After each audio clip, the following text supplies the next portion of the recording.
Voilà, dans le cycle de conférences organisé par l'association Les Maths en Scène lors de ce festival Les Maths dans tous leurs états, nous sommes ravis d'accueillir pour cette troisième conférence Valerio Vassallo, qui est maître de conférence à l'Université de Lille et Bonsoir. qui a été directeur de l'IREM de Lille, qui s'intéresse beaucoup à des questions de diffusion de la culture mathématique, qui a mis en place, qui a participé à la création de pièces de théâtre, qui a écrit notamment un conte, Louisette et Ambre à la recherche des nombres d'or et à Pamplemousse, qui va nous parler ce soir du regard du géomètre dans sa cuisine. Merci Valerio, à toi la parole.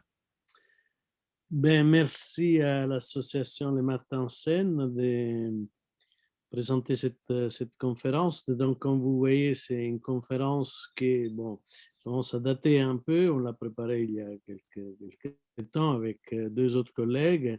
Un, Aziz El-Kassimi, qui maintenant est professeur émérite de l'Université de Valenciennes. François Richer, qui actuellement il est directeur de l'IREM de Lille. Et ensemble, nous avons participé à la création de la Cité de géométrie à Maubeuge et cité depuis l'année 2000. Donc, voilà, donc c'est une création à plusieurs et j'étais ravi de la mettre en place parce que la cuisine, on le verra, c'est vraiment un vrai laboratoire, une vraie source d'idées pour créer des laboratoires comme il le souhaitait Borel dans les collèges et dans les lycées. Alors, voilà, alors bon, il y a plusieurs paragraphes. Voilà, ça c'est ma vraie cuisine, Lille, hein, donc où j'habite. Donc là, je suis au deuxième étage, mais ça c'est au rez-de-chaussée. Donc, laisse regarder un peu. Donc, il y a les objets usuels d'une cuisine, mais ces objets-là, si on les regarde de près, effectivement, ça donne la possibilité de réfléchir sur beaucoup d'aspects mathématiques. J'ai aussi des livres de recettes de cuisine italienne, mais disons, bon, ça, c'est pas ça l'objet de la conférence. Et c'est plutôt, voilà, une liste des livres en italien, en français, en anglais, qui m'ont permis de préparer cette conférence. Notamment, il y a Enrico Giusti, qui est le directeur, je ne sais pas si vous connaissez, les jardins d'Archimède à Florence, et qui a créé une très belle exposition qui était en 2000 au Palais de la Découverte, au-delà du compas, et que j'ai fait venir ensuite à Lille en 2006, et qui a écrit ce livre, la mathématique in cucina. Donc bon, il n'est pas traduit en français, donc ça ça pourrait donner des idées. Et puis bon, il y a d'autres livres qui évidemment m'ont aidé à penser cette conférence. Voilà. Notamment, bon, c'est Courant et Robbins aussi, qui est un très beau livre, et maintenant est traduit en français, Qu'est-ce que les mathématiques aux éditions Cassini. Alors, il y a des maths un peu partout, et donc on le dit toujours, c'est une phrase qu'on dit toujours. Alors, même dans ma cuisine, alors, une des... Bon, j'ai choisi quelques images de cette conférence, même si j'aborderai pas tous les sujets, parce que les difficultés sont variables, parfois sont même pointues. Et alors, bon, là, je l'ai dit parce que c'est ce qui se passe dans la vraie vie quand, quand je suis en face des collégiens ou des lycéens. Je demande où ils voient les maths là-dedans, par exemple. Donc, alors déjà, je demande qu'est-ce que c'est. Alors, bon, en général, la réponse est acquise, hein, le bouton à four. Et puis, je demande les maths qui voient là-dedans. Alors, bon, il y en a qui répondent tout de suite en cercle, les diamètres. Il y en a qui voient de la physique, parce qu'évidemment, dans la cuisine, il y a de la physique, il y a de la chimie, il y a de la biologie. Bon, il y a aussi des bonnes choses à manger, mais disons, voilà, il y a de la nourriture spirituelle, on va dire. Et donc là, il voit les cercles, il voit aussi un partage plus ou moins régulier de ces cercles. Et je reviendrai sur cette notion de regard dans lesquels j'insiste beaucoup parce que je donne un cours sur l'éducation au regard et parce que bien porter l'attention sur des objets et sur des mathématiques, que ce soit des configurations géométriques ou qui soient des formules ou toute autre situation, y compris artistique. Donc, vous savez que aussi j'ai fait une conférence sur les beaux-arts sur le regard.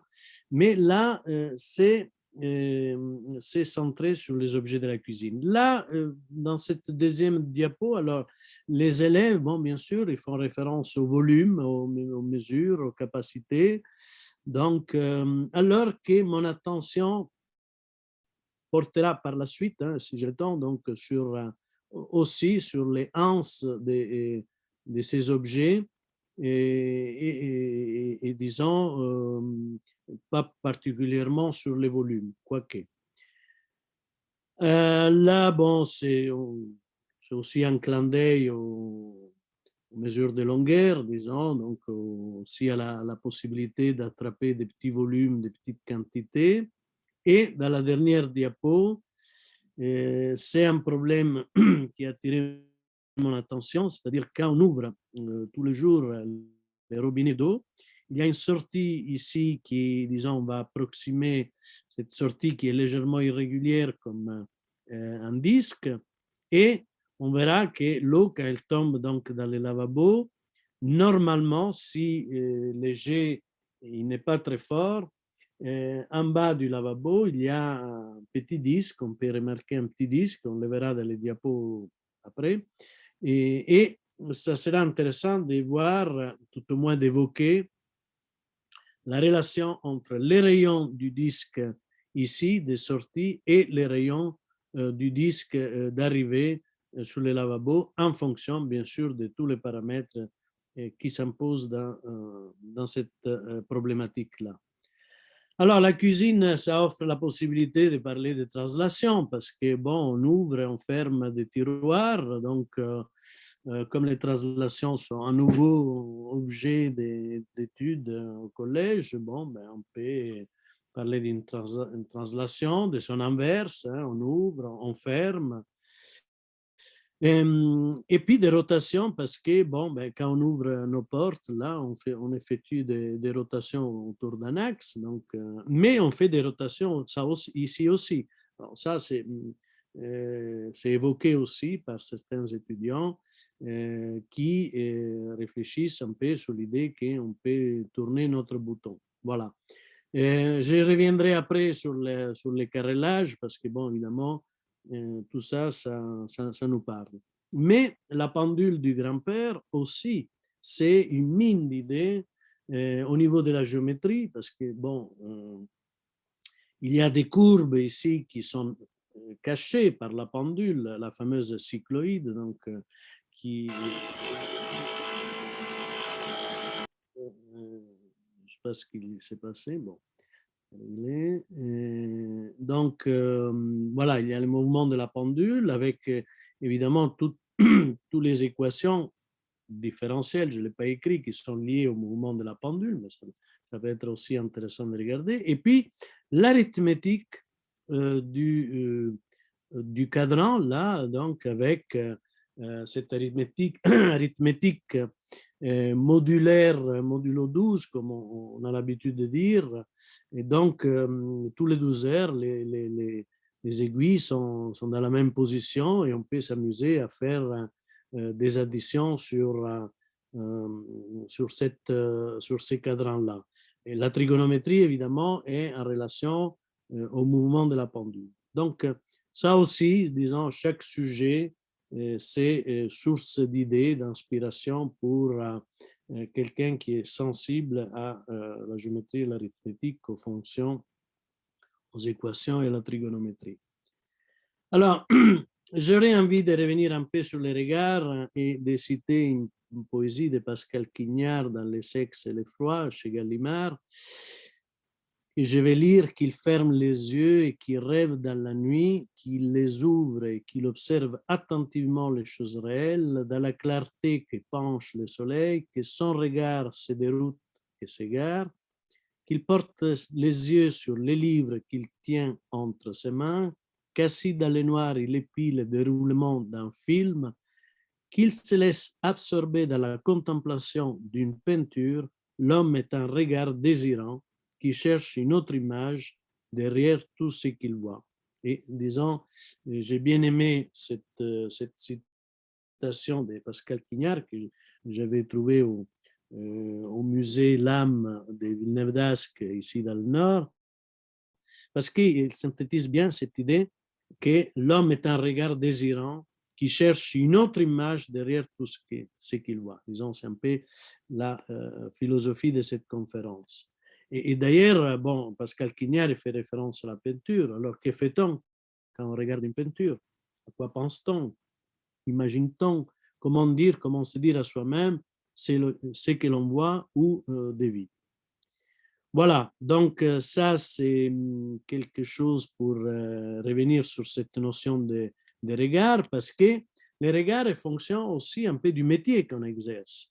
Hein. Quel regard sur ma cuisine si j'étais plombier, et si j'étais maçon, si j'étais menuisier, si j'étais architecte d'intérieur.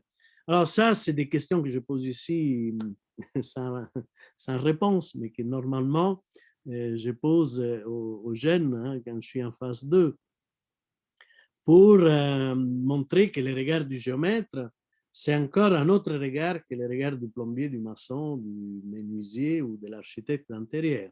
Évidemment, je suis curieux de savoir qu'est-ce qu'il pense quand je dis si j'étais plombier.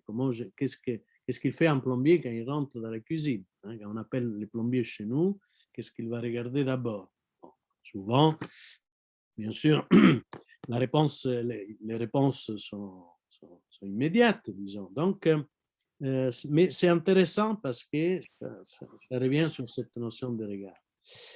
Alors là, j'ai distingué deux choses, des visions que j'appellerais des visions euclidiennes, dans lesquelles bon, on fait référence à la géométrie d'Euclide, dans des visions qui sont bon, transparents ici, des visions topologiques, dans lesquelles, disons, on peut s'imaginer des objets qui sont déformés à plaisir, disons. On l'a vu tout à l'heure dans les tasses à café, dans les différentes tasses à café, comment on pouvait imaginer des déformations de ces tasses.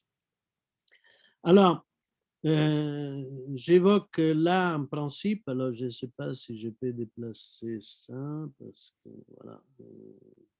Ça va comme ça? Voilà. Ça va bien, de toute façon, on ne voit que ton Vous PDF. voyez que le power, d'accord. En principe, c'est le principe des cavalieri. Alors, Cavalier, Bonaventura Cavalieri, donc c'est un mathématicien italien qui a vécu à la Renaissance, c'était un disciple de Galilée. Et Galilée, comme beaucoup de ses disciples, ont été sensibles à, en quelque sorte, bon, après bien sûr d'autres grands hein, dans l'histoire des mathématiques comme Archimède, étaient sensibles à calculer des aires, des volumes.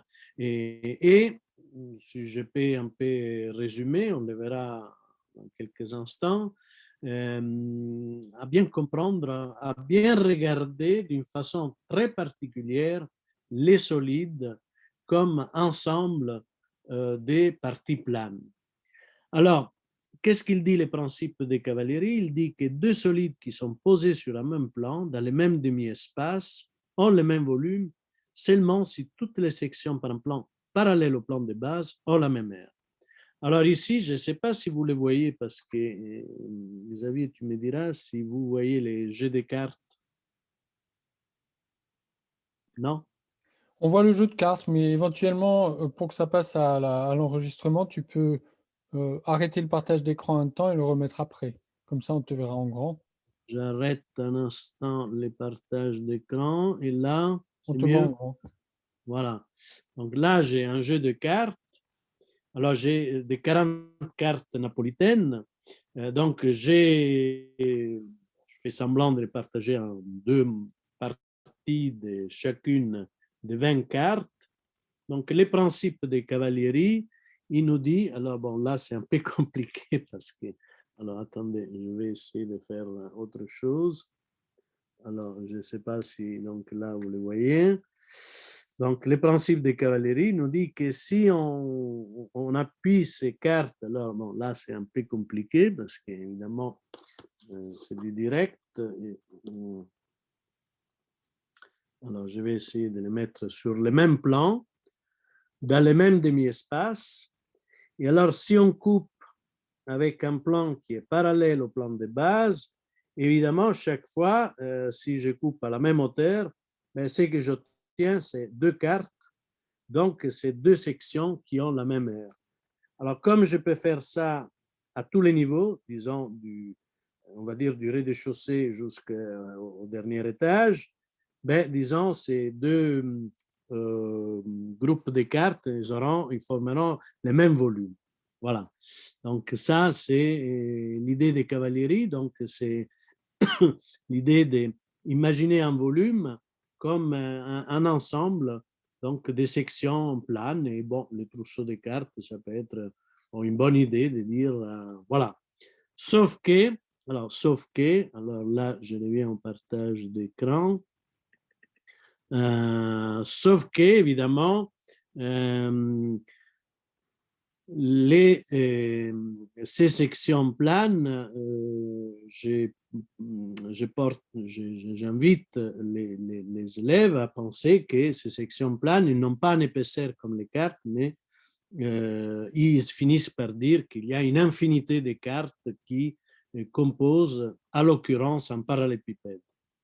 Alors là, pour revenir à la cuisine, voilà, je me suis dit, mais pourquoi me gêner et ne pas prendre voilà, du pain coupé en tranches.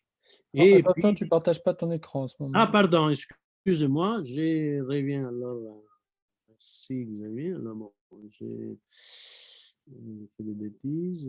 Il faut que je retrouve. Je ne sais pas où il est la, le pilotage là. Alors, attendez juste un instant.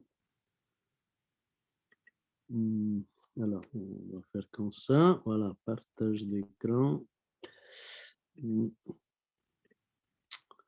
Alors, C'est bon. voilà. Alors, hop, présentation, activer le mode plein écran. Alors là, j'ai perdu quelques. Voilà. Là, ça va? Oui, c'est bien.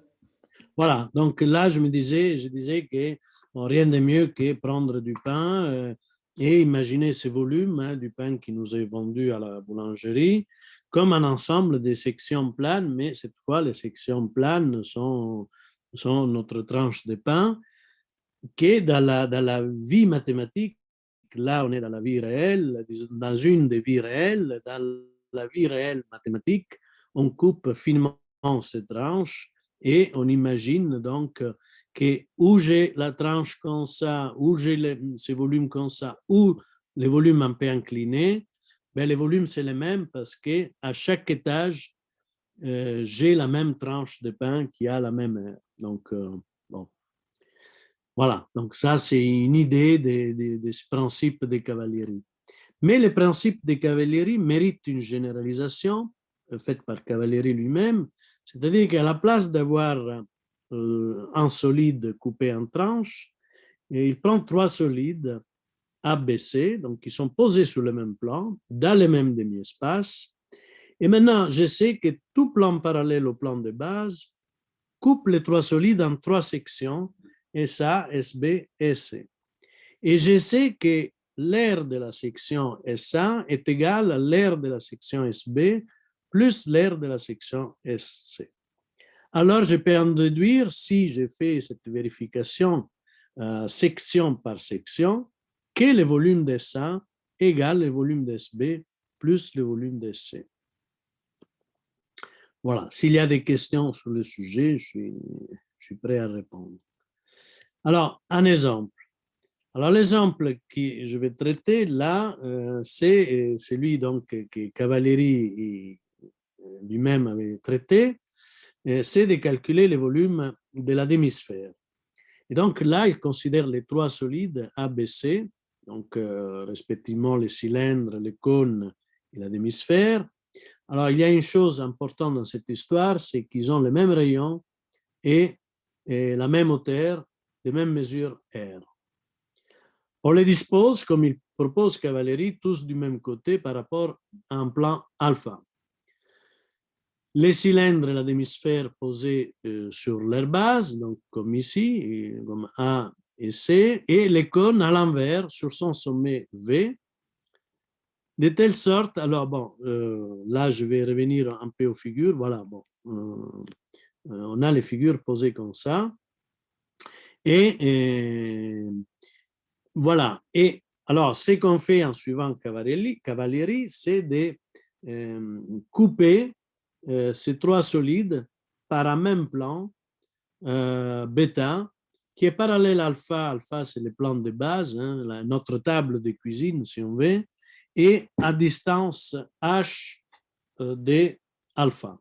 Donc, cette distance-là, la distance entre ces disques et le plan d'appui, la table, est égale à h. Alors, on va regarder les trois intersections. Alors, la géométrie nous apprend que quand on intersecte de cette façon un cylindre, un cône et une demi-sphère par un plan, de cette façon, mais on obtient trois cercles. Évidemment, les trois cercles ne sont pas les mêmes. Donc, ça sera intéressant de réfléchir un peu à la relation entre ces trois cercles.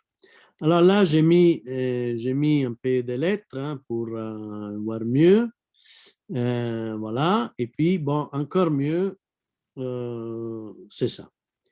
Alors ici, on aura que l'intersection avec les cylindres est un disque de rayon R. L'intersection avec les cônes est un deuxième disque de rayon Mn, donc plus petit. Et alors, on peut se poser la question, ces rayons, quelle est la valeur de ces rayons-là? Alors, il y a une jolie application de la théorie des similitudes, c'est-à-dire on voit que les triangles VOP et VMN sont semblables parce que, bon, voilà, ils ont un angle en commun et puis l'angle droit, l'angle ici. Et par conséquent, comme je sais que VO égale OP, eh bien, j'aurai que VM égale MN. Et comme VM est égal à H, parce qu'on a dit qu'on coupait à hauteur H, mais Mn, ça sera aussi égal à H. Alors, regardez l'intersection avec la demi-sphère. Alors là, c'est un disque de rayon ST, dont on peut calculer sa valeur parce qu'on sait que les rayons de la demi-sphère, c'est encore notre petit r, et la distance, la valeur SQ ici, qu'on entrevoit, disons, c'est bien égal à H, parce que c'est la hauteur. Donc, en appliquant le théorème de Pythagore, on a que ST égale racine carrée de R carré moins H au carré. Et alors, si on regroupe toutes ces informations, on a que SA, la section donc, du cylindre, c'est pi r carré, donc l'air, hein, si on veut, j'aurais dû mettre des A peut-être. SB, c'est pi h carré, donc l'air de ces petits disques. Et l'air du section du cône, c'est pi fois les rayons du cône au carré. Les rayons du cône, donc les rayons de ces disques, on a dit que c'est la racine carrée de carré moins h carré. Donc, si on fait le carré, on a pi r carré moins h carré. Et par conséquent, si je fais SB plus SC, j'ai que pi h carré plus pi r carré, c'est exactement pi r carré, donc c'est SA. Et tout ça, ça ne dépend pas de la valeur de h. Donc, évidemment, on voit bien que pour h égale à 0, c'est-à-dire qu'on est sur la table, ce disque-là est égal, ben là, c'est réduit à un point au sommet du cône, donc l'air est 0, et puis l'air du disque ici de base de la demi-sphère, c'est le même disque qu'ici, que celui du cylindre. Donc, par contre, si on va au dernier étage, là, ben, je coupe avec un plan parallèle au plan de la table, là, j'obtiens ces deux disques qui sont égaux. Et par contre, là, le plan, ça sera un plan tangent dont l'intersection avec C est réduite à un point. Et puis l'intermédiaire, bon, l'intermédiaire, on vient de les calculer. Donc, finalement, partout, on a cette égalité SA égale SB plus SC. Donc, si on applique les principes de Cavalleri, on a que les volumes de la demi-sphère, finalement, c'est le volume du cylindre moins le volume du cône. À l'époque, on savait calculer le volume du cylindre. Donc, c'est pi r cube moins un tiers du volume du cône. Et donc, on a que le volume de la demi-sphère est 2 tiers pi r cube. Et par conséquent, le volume de la sphère, ça sera 4 tiers pi r cube. Alors, ces chapitres de mathématiques, un et un parmi, c'est de l'histoire du calcul intégral. Alors, je ne sais pas s'il y a des questions, Xavier, sur ces points-là. Sinon, Pas j'avance. de questions particulières dans le chat. D'accord. Voilà, donc on a cette belle égalité entre les volumes du cylindre. Je rappelle encore une fois que les rayons, c'est R égale à la hauteur. C'est la même rayon que ce cercle et que les disques de base du cône et la hauteur et puis les rayons de la demi-sphère. Voilà, alors là, c'est une partie que je peux juste montrer parce qu'elle est assez longue et complexe. Hein, donc, c'est aussi une partie de la naissance du calcul différentiel parce que ce problème du filet d'eau, de la forme du filet d'eau, là, vous voyez une photo entière de ma cuisine. Donc là, vous voyez les petits cercles dont je vous parlais tout à l'heure. Et voilà, là encore plus de près, donc approximativement un cercle. Et bien sûr, la question, c'est comment expliquer ces différentes sections du filet d'eau. Alors, dans une autre occasion, peut-être que je pourrais raconter ça parce que l'histoire, c'est très longue. J'ai une question, moi. Est-ce que tu as vérifié sur les photos si le bord de la courbe est une parabole? Où ça? Si tu prends pas la différence entre les sections en haut et en bas, mais juste si tu suis le bord de ton filet d'eau, Ah, est-ce que ça ici? fait une parabole? Oui. Oui, non, alors là, il y a des approximations qui sont faites, je te montrerai tout à l'heure, enfin, les approximations qu'avait fait Galilée. Donc, en effet, ça te fait un cône tronqué. D'accord, Donc, merci. on évite, disons, alors justement ou injustement, je ne sais pas, les problèmes effectivement d'une certaine courbure qu'il peut avoir les filets d'eau. Donc, pour Galilée et Benedetto Castelli, il y avait une approximation à faire pour simplifier les choses. Après, Xavier, ça dépend aussi de la puissance du jet d'eau, parce que des fois, quand le jet d'eau est un peu fragile, bon, la forme peut commencer à devenir... bon, évidemment, on suppose qu'il n'y a pas de courant d'air dans la cuisine, on suppose aussi tout un tas de choses. Hein. Donc, voilà.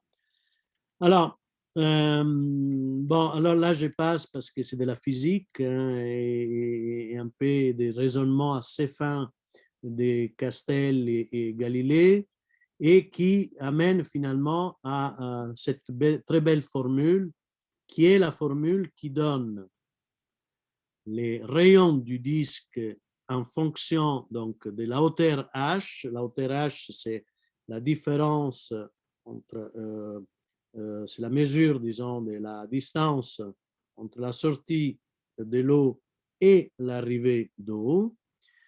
R0, donc, c'est la valeur du disque, du rayon du disque initial. V0, c'est la vitesse initiale, parce que c'est un autre paramètre à prendre en compte.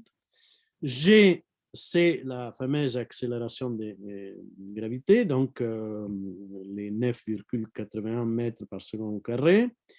Et voilà, donc ça sont tous les paramètres, ou pour simplifier la formule, on peut l'écrire aussi sous cette forme-là, en posant A égale 2G sur V0 au carré. Donc, ça fait une belle racine quatrième.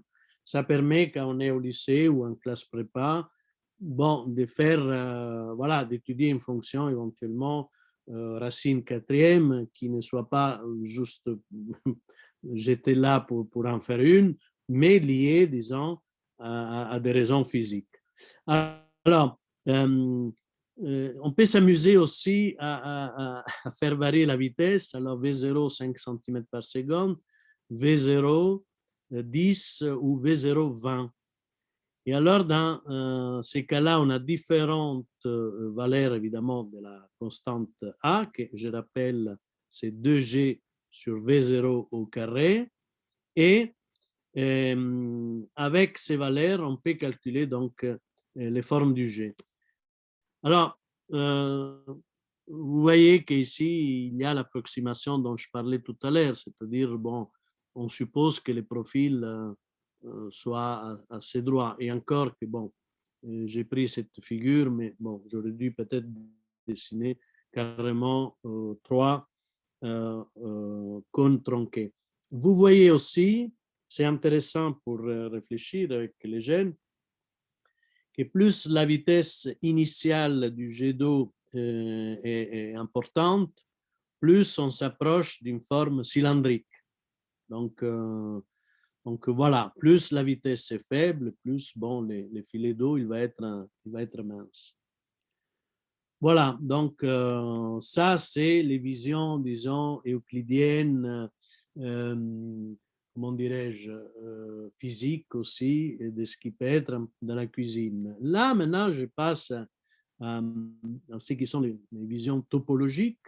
Donc, ce que j'avais annoncé avec les tasses à café, les théières, etc.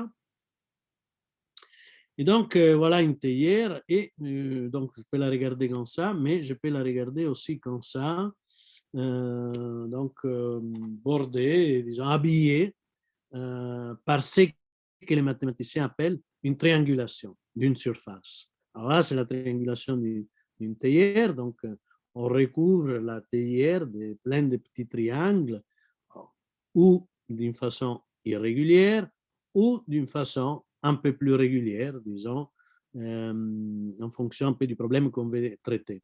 Alors ça, c'est ce qu'on retrouve aussi, on peut retrouver aussi dans les ballons de foot, même s'il n'est pas dans la cuisine.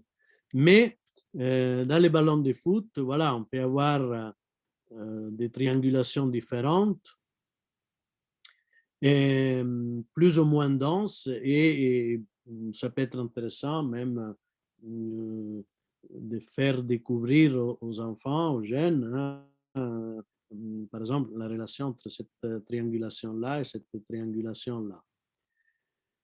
Et pour introduire un peu la notion de transformation, de dire que, bon, voilà, les ballons, à l'origine, c'est un polyèdre formé par 20 hexagones et 12 pentagones qu'on gonfle.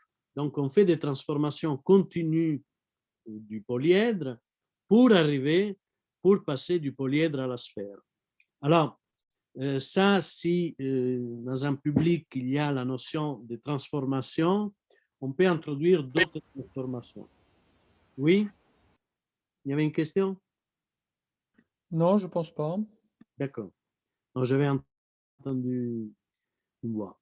Voilà, donc, alors, revenons sur la table de ma cuisine, donc sur laquelle bon, j'ai mis des objets qui ont l'air d'avoir quelque chose en commun. Mais quoi? Alors bon, on continue. Ah, là, alors pareil, c'est la discussion est ouverte chez les jeunes de faire trouver quelque chose qui, dans les jargons mathématiciens, on dit quelque chose d'invariant. Donc quelque chose qui ne change pas quand on passe d'un objet à un autre. Alors, si je ne dis pas les mots invariants, bien sûr, on est tous tentés de dire que il y a quelque chose qui intéresse tous les 6 objets, c'est le volume, bien sûr.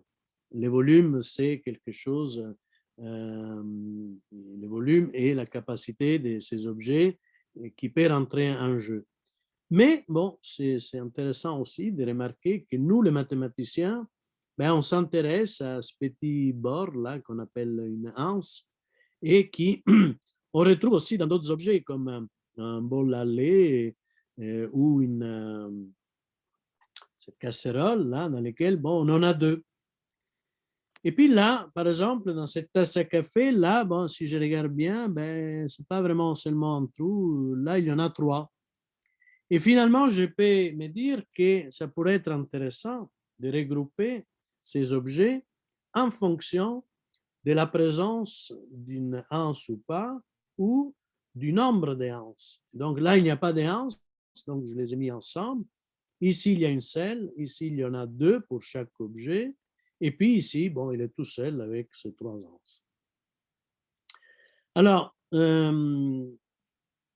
là, il y a un gros mot, parce que, bon, on ne peut pas éviter en mathématiques toujours, même dans une conférence de divulgation, diffusion, bon, des mathématiques, de dire que on a besoin des mots pour définir nos situations mathématiques. Donc, on dit que deux surfaces, qu'on peut supposer en caoutchouc, ont le même type topologique si l'on peut passer de l'une à l'autre en les étirant, quitte éventuellement à laisser certaines parties se traverser mutuellement, mais sans déchirer, ni couper, ni coller. Donc, ici, je suis parti, alors bon, on part d'où on veut, si on veut, on peut partir d'ici, cette sorte de sphère, après avoir une sorte de ballon de rubis, un os pour chien, bon, une sorte de virus, peut-être pas bien d'insister sur ça, et puis, bon, cette drôle de figure étirée, et toutes ces figures, bon, on va dire qu'ils ont le même type topologique. Et on dit alors qu'une surface est de genre G si elle est du type topologique de la sphère à G anse. Donc là, par exemple, bon, dans le cas présent, j'ai pris un objet avec une seule anse. Donc, comment on l'obtient? Ben, on prend un petit cylindre, on va le courber. Ici, on pratique une petite chirurgie avec deux petits trous, et puis on va coller les deux trous ici. On va coller, disons, l'objet, cet objet-là, on va le coller ici pour que ça devienne une anse. Donc, finalement, comme j'ai introduit cette définition de genre, en gros, je compte le nombre de anses, mais voilà, je peux classer mes objets avec 0 anses ou des genres 0, des genres 1, des genres 2, des genres 3. Et j'attire l'attention sur le fait qu'en mathématiques, comme dans d'autres domaines de la science, il y a un point commun d'ailleurs avec les autres sciences, c'est le problème de la classification des objets. Les mathématiciens sont en perpétuelle création d'objets nouveaux ou de découverte d'objets ou d'observation d'objets, et puis ce qu'ils ont intérêt à faire, c'est de les classer pour avoir une forme, comment dirais-je, de rangement de ces objets selon des critères un peu particuliers. Valerio, j'ai une autre question. Vas-y. Euh, ta tasse à 3 anses, c'est pas vraiment une tasse à 3 anses. Il y a deux petites anses et il y a une grosse anse collée dessus. C'est vraiment la même chose que s'il y avait 3 anses? Alors, est-ce qu'on pourrait les déplacer, les 3 ans? C'est ça ta question. Bon. Disons, là, si tu veux, ce qui pose problème, parce que bon, là, on va de là à là, puis de là à là, et puis on colle, bon, c'est un peu tiré peut-être par les cheveux, les 3 ans, ceci. Hein? Donc, mais bon, après, si j'en avais trois, est-ce que je peux déformer pour arriver à ces trois-là, disons. C'était un peu ça l'idée, c'est-à-dire de partir de 3 anses différentes, enfin, 2 anses voisines, comme celle-là et celle-là, il y en a sûrement deux. Alors, la troisième, elle n'est pas collée à la surface, elle est collée aux 2 anses. Donc, oui, ça peut poser un problème, effectivement. Ouais. Non, mais continue, continue. Je n'avais pas, j'y tenais absolument à avoir 3 ans. Alors, bon, je me suis. Alors là, sur les deux, bon, je pense qu'il n'y a pas de souci parce que bon, ils sont collés à côté. Alors, sur la troisième, alors, bon, elle est collée à la même surface, mais elle est collée sur les 2 anses. Donc, effectivement, ce n'est pas la définition que j'ai donnée au départ. Alors là, par contre, j'ai fait des sommes un peu plus orthodoxes, hein, donc je les ai collés comme ça. Bon, là, ils étaient d'office. Et puis là, voilà, là, j'ai empilé alors de cette façon pour avoir quelque chose à 4 anses. Donc, voilà, le but étant finalement de dire que, bon, même si on me pose rarement la question, que je peux avoir une infinité d'anses. Donc, 4 ans, 5 ans. Et que cette façon de rassembler les tâches, en mathématiques, ça porte un nom, c'est ce qu'on appelle la somme connexe. Donc, ce qui permet un peu de sortir du cadre scolaire habituel, de dire qu'on peut additionner aussi des surfaces en coupant sur les surfaces même de disques et puis en les collant là où on les a coupés. Donc, après, bon, le petit jeu consiste à dire est-ce qu'il y a un élément zéro pour cette addition? Est-ce que cette addition a aussi la propriété commutative comme l'addition entre les nombres? Ou des réflexions comme ça. Donc, voilà. Alors, bon, là, il y a un théorème, c'est un théorème fondamental, hein, que toute surface compacte et homéomorphe, soit une sphère, soit une somme connexe des tores, soit une somme connexe des plans projectifs. Bon, c'est un peu méchante, c'est le théorème de classification des surfaces compactes, ben, pour dire qu'on a ou des sphères ou des sommes comme celle-ci, des tores, ou des plans projectifs. Alors, les plans projectifs, je ne peux pas les présenter parce que bon, c'est un peu compliqué à présenter. Quoique, bon, alors là, je me suis inventé les bitors, les tritors pour dire que, bon, voilà, 2 ans, 3 ans, bon, là, c'est un peu plus correct comme présentation d'une surface de genre 3. Et puis, bon, voilà, avoir une pâle idée d'objets un peu plus bizarres en mathématiques, comme le plan projectif, mais que je ne définis pas, je donne une petite image du plan projectif, ou d'une bouteille qui n'est pas dans la cuisine, et que c'est la bouteille de Klein. Donc, voilà. Donc, voilà, mes objets, finalement, ils se retrouvent groupés. Alors, bon, là, je n'ai pas repris la bouteille, j'ai pris une balle, une sphère. La bouteille, la tasse, c'est une anse, à 2 anses. Alors là, bon, c'est peut-être à 3 anses, mais effectivement, ça peut se discuter si, comment regarder cet objet pour voir les genres 3. Alors là, je saute parce que c'est une partie qui n'est pas intéressante, disons, pour le moment. Là, ce que je voulais dire, c'est qu'on a affaire à des triangulations, on a affaire à des polyèdres ou des polygones, comme les ballons de football. On a affaire à des polyèdres, à des polygones, comme ces polygones-là.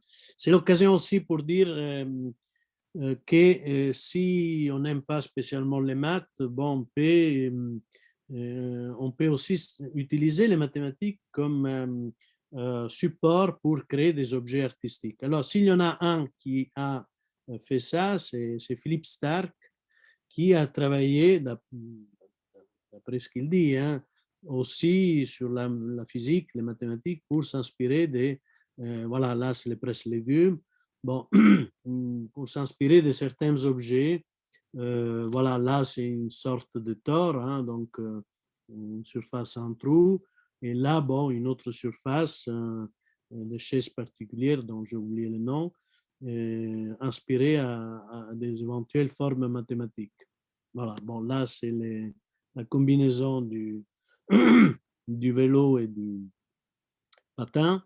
Mais bon, je reviens donc à mes exemples. Bon, après, on peut s'amuser à voilà, avoir des formes différentes et variées de surfaces dans notre cuisine. Alors, ou par le design, ou parce que, bon, voilà,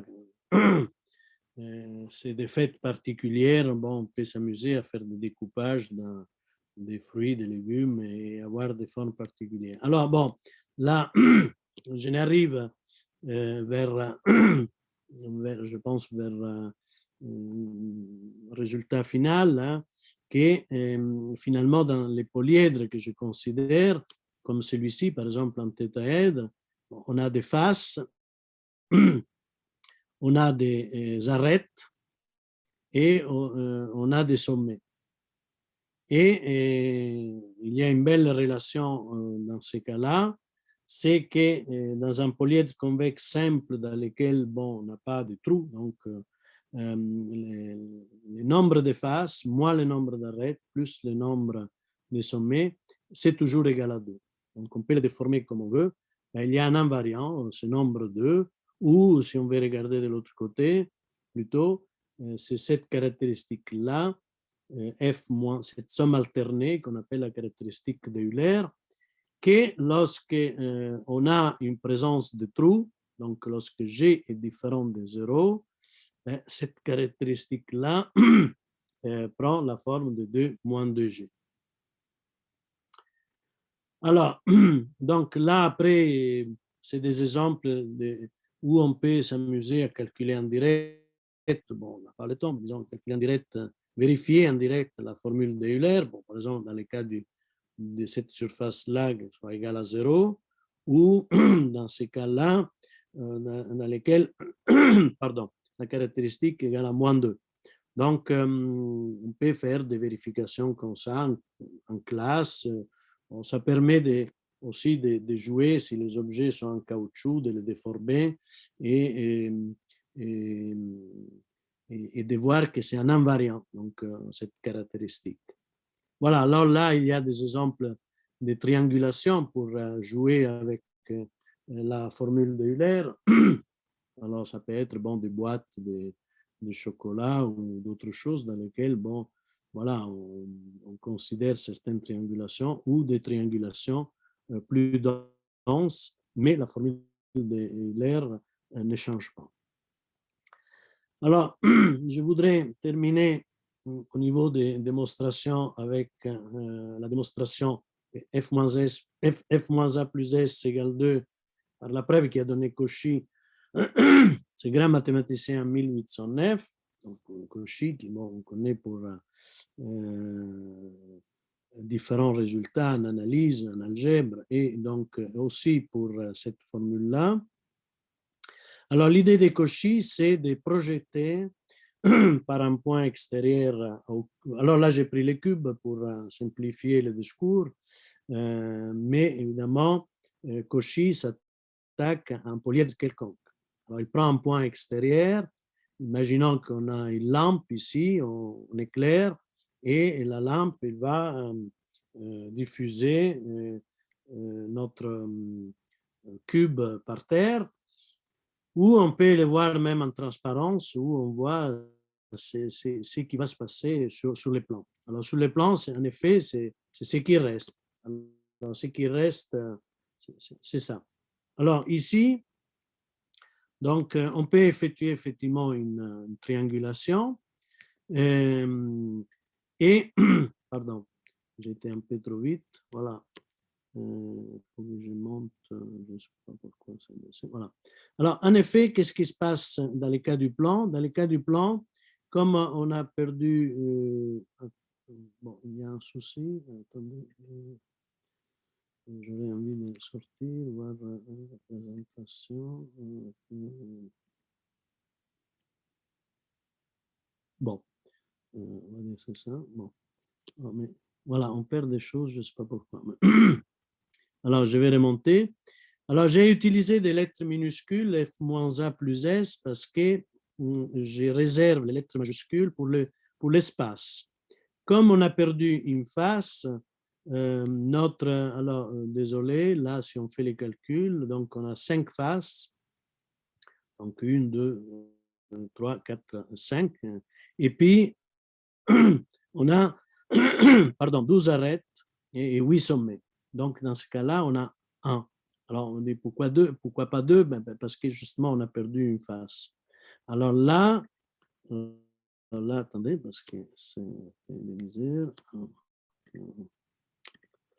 Voilà, alors là, bon, alors là, je ne comprends plus. Ah, il y a des choses qui ne vont pas. Bon, je ne sais pas ce qui se passe. Ah, peut-être que j'ai utilisé. Ah bon. Les mauvaises touches. Ah, il y a un problème là, désolé. Alors, je vais échapper. Je reviens à ça. Alors,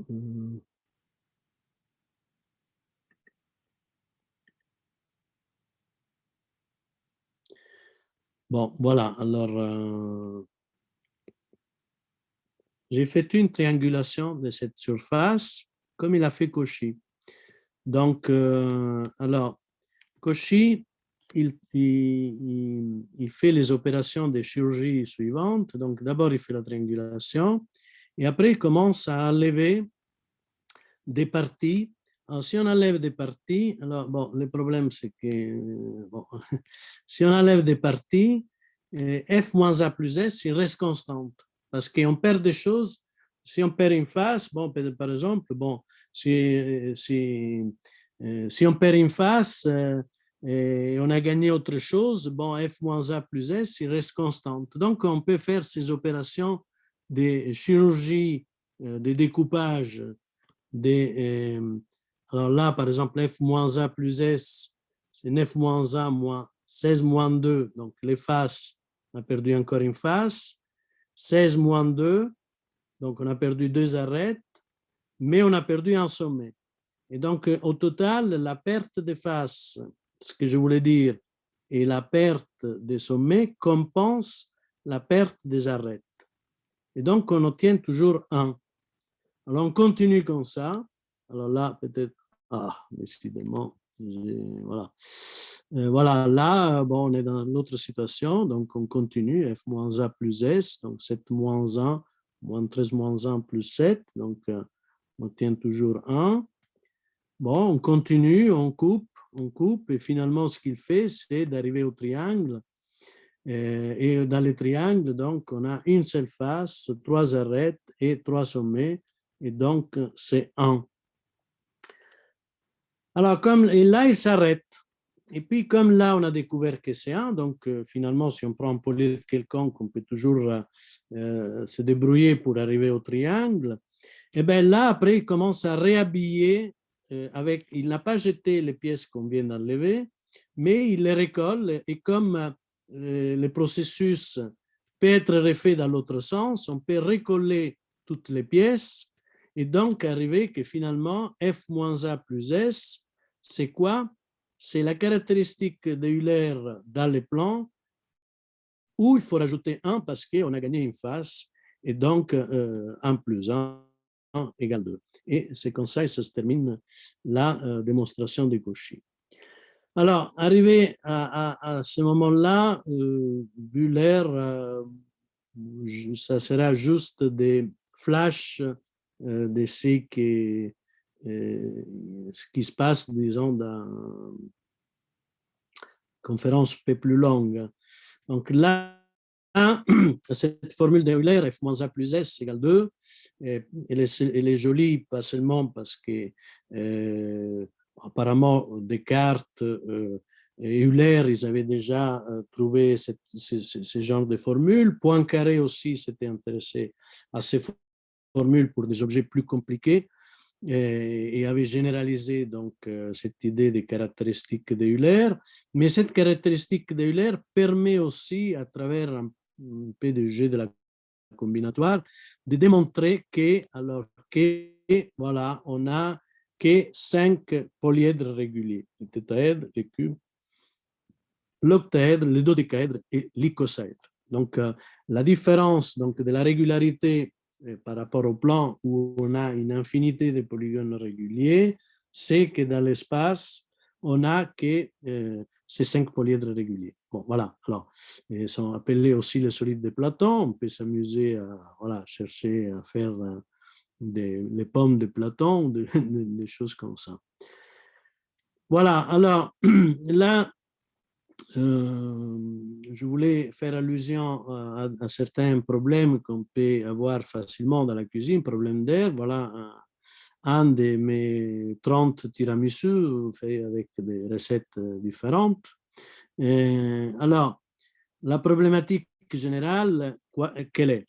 Étant donné un polygone et P un point de sa frontière, peut-on tracer une droite passant par P qui partage la surface du polygone en 2 parties d'air égales? Alors, donc, je m'explique sur les tiramisu ici, qui est en forme carrée. Donc, on peut prendre un point ici, par exemple, et comment tracer avec un couteau, comment les couper en 2 parties d'air égales. Alors, cette problématique dépend bien sûr de la nature des polygones. Elle varie selon la position du point P.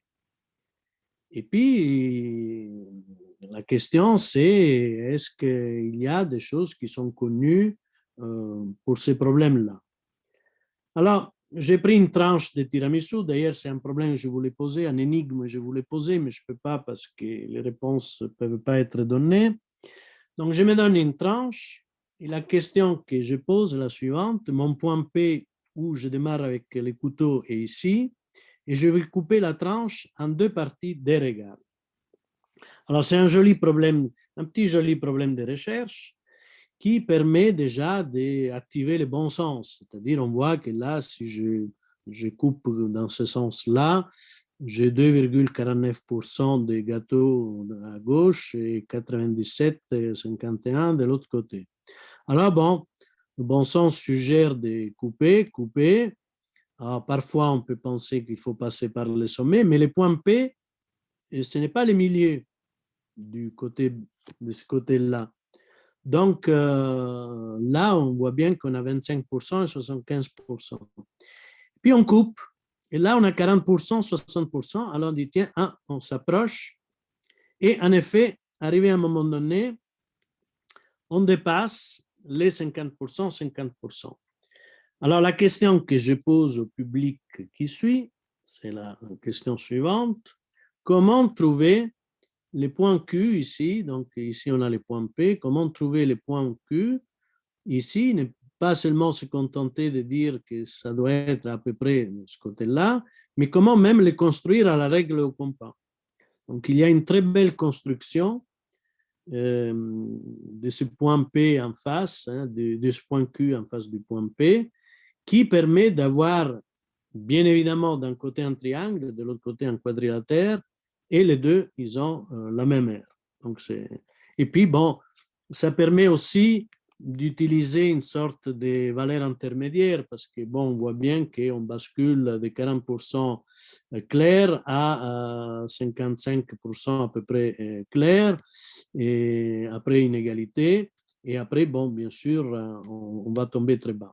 La même question, on peut la poser pour les carrés initiales du tiramisu. Donc, comment faire pour les partager en 2 parties d'air égales? Alors, bon, il y a peut-être des choses à observer dans ces figures. Hein. Celle-là, et bon, là, c'est raté. Ah, là, j'ai à nouveau 50%. Donc là aussi, il ne suffit pas seulement de constater, mais d'essayer de voir comment on peut mettre en place une démonstration. Et après, là où j'ai eu quand même quelques petites difficultés, moi aussi, au début, quand je me suis donné le problème, c'est de dire maintenant, si mon tiramisu est raté et n'est pas en forme carrée, et si c'est un quadrilatère quelconque, comment faire? Et pourtant, on sent qu'à peu près, disons, on doit se retrouver. Alors, le point P ici n'est pas sur la frontière, il n'est pas au milieu. Il peut être n'importe où, pourvu qu'il soit sur la frontière. Voilà. Donc là, bon, il y a d'autres animations. Donc, bon, sur ce sujet peut-être. Ah oui, ce que je voulais dire, c'est qu'avec Aziz et François, on a démontré ça pour un polygone quelconque. On a fait ces constructions et c'est publié sur Images des mathématiques. Alors, les prolongements, c'est les boîtes de conserve, par exemple, les empilements, les boîtes de conserve, les empilements optimaux, parce que, bon, dans une cuisine comme dans une grande surface, on a envie d'optimiser la place, et des questions croustillantes comme quelles doivent être les mesures d'une boîte cylindrique de volume donné de telle sorte que sa surface externe soit minimale. Voilà. Donc des questions d'iso-volume ou des questions de parallélisme. On sait que si l'assiette de forme circulaire, elle peut glisser entre deux rails parallèles. Mais il y a d'autres d'autres formes d'assiettes dans ce cas-là, qui permettent à cette assiette de tourner le long de deux droites parallèles et, et pas seulement à trois côtés, mais même à plusieurs côtés. Bon, évidemment, il y a dans la cuisine tout ce qui est pavage et frise qui peut donner lieu à des exposés sur le sujet. Bon, les mesures de longueur et l'histoire des mesures de longueur, parce que bon, il y a une question qui est liée à ça, c'est quand sont nées les mesures, les unités de mesure, donc les mètres en particulier. Donc là, bon, c'est toute une histoire intéressante. Et là, c'est une autre conférence que j'ai faite, mais c'est sur les bulles de savon. Donc, parce que quand on a affaire dans la cuisine à des bulles de savon, on a des objets magnifiques qu'on obtient en plongeant en contour et en la sortant de la surface savonneuse. Voilà, donc bon, après, bon, les sujets que vous voyez ici, c'est des sujets que j'ai déjà traités. Et sans faire publicité excessive de l'alcool, mais quand même, on est en France, c'est normal s'intéresser quelle est la profondeur idéale de la cave pour le vin, quel conserver. Ben, Joseph Fourier, il a fait des calculs pour établir que, alors, là où j'ai trouvé ces calculs, je n'ai pas trouvé dans quelle région de France, mais en tout cas, il conclut que c'est 4,5 mètres au sous-sol. Mais il y a aussi la thermodynamique de ma chère cafetière italienne, de M. Bialetti, que là aussi, il y a toute une problématique liée à comment gérer la sortie du café. Et puis, voilà, des petits problèmes liés aux poissons panés, la symétrie, alors comment, voilà, il fallait aller peut-être dans l'autre sens, hein, comment transformer ces poissons à un poisson pané. Alors, il y a des opérations de symétrie. Donc ça, on l'a donné dans une classe, par exemple, d'école primaire, où des enfants, ils ont trouvé les 4 points qui permettent de réaliser la symétrie qui, par pliage, permet à ce poisson-là de devenir un poisson pané. Alors, la cuisine, donc, c'est un prétexte pour prêter mon regard de géomètre, d'observer, dessiner, contempler les objets de la vie quotidienne et suggérer comment on pourrait bâtir un laboratoire dans les établissements à la Borel, Castelnuovo, Cannes. Parce que la grande question qui se posait Emma Castelnuovo, pourquoi les élèves ne voient-ils pas ce que je vois? Alors, moi, je pense que c'est dans cette éducation au regard, à l'observation, que réside un peu, peut-être une façon différente d'approcher l'enseignement des mathématiques. Et Borel, dans un discours célèbre qui connaissent, vous pouvez le trouver en ligne, c'est le discours qu'il a fait au musée pédagogique le 3 mars 1904, et il invite à créer des laboratoires de mathématiques et cette idée a été reprise en 2000 par Jean-Pierre Kahn dans les rapports. Donc, c'est pour ça que désormais, moi, je propose d'appeler les laboratoires, pas les laboratoires du plan Villani-Torossian, mais les laboratoires au sens de Borel, comme Borel, Castelnuovo, Kahn. Voilà, bon, je pense que j'ai dit l'essentiel de ce que je voulais dire. Bon, il y a une petite citation philosophique qu'être un enseignant, dans un sens véritable, c'est être un élève. L'enseignement, comme lorsque vous, l'enseignant, apprenez de l'élève, vous mettant à sa place de sorte que vous puissiez comprendre ce qu'il comprend et la façon dont il les comprend. Donc, il y a cette possibilité aussi des fois de se laisser surprendre par des questions, des remarques, cet échange, disons. Voilà, bon, la prochaine conférence ça sera sur le regard du géomètre dans la salle de bain et ma salle de bain. Voilà.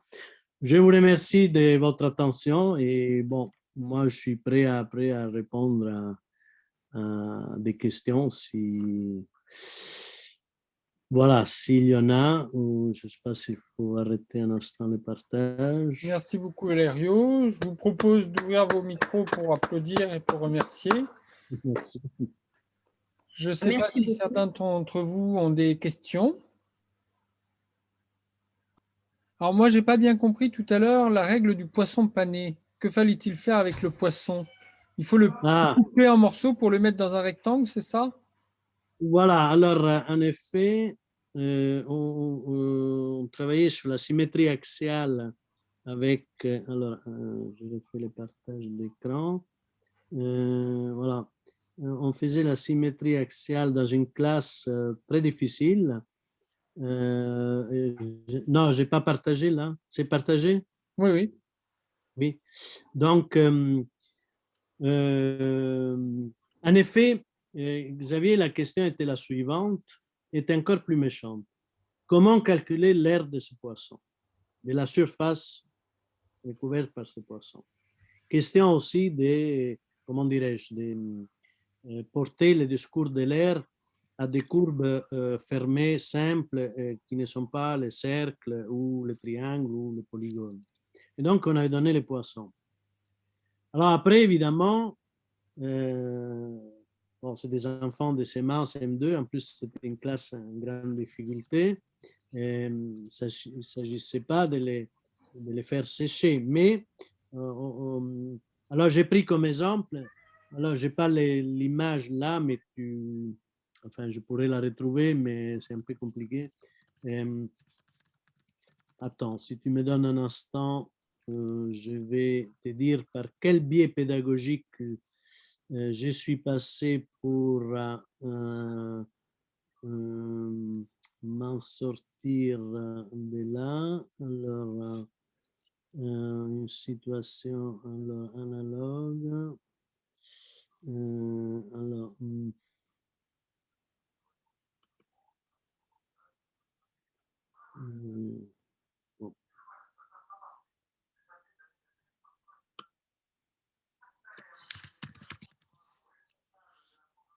Si d'autres personnes ont des questions à poser en attendant, n'hésitez pas. Alors, je ne sais pas. Alors, attends, j'arrête de partager. Peut-être je partage maintenant ça. Alors, tu vois, alors,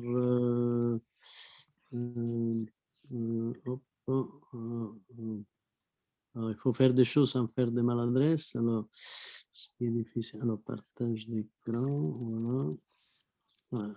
Ah non, j'ai fait une petite maladresse précédemment. Alors, hop.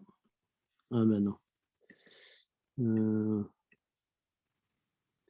Alors, soyez tolérants 2 minutes parce que c'est vrai que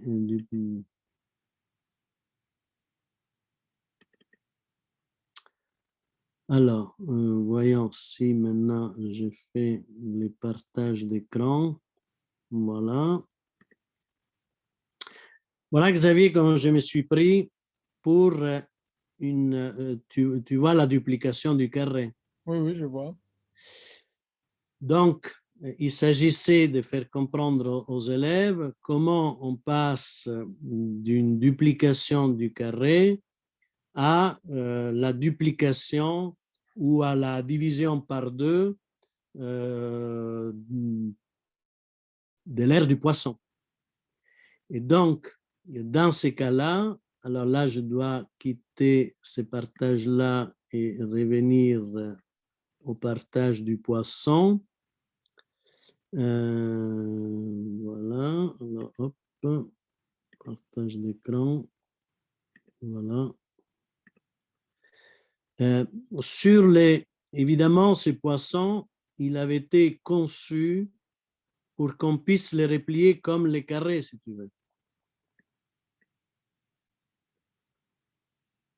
Et qu'on puisse l'emboîter de telle façon à dire, bon, comme on sait calculer l'aire de ces rectangles, ben, l'aire du poisson, puisqu'on opère une symétrie axiale, ben, l'aire du poisson sera le double de l'aire de ces rectangles. Ce que je te dis en 15 secondes. D'accord, je vois, merci bien. On a pris Oui, une heure. je vois maintenant le poisson qui a été replié. Voilà, donc il s'agissait de trouver les bons points où faire les bons axes de symétrie pour faire le pliage du poisson. OK. Merci beaucoup. Dans la conversation, les gens te remercient également pour la conférence. Ben, merci des questions, Xavier, de l'attention. Bon.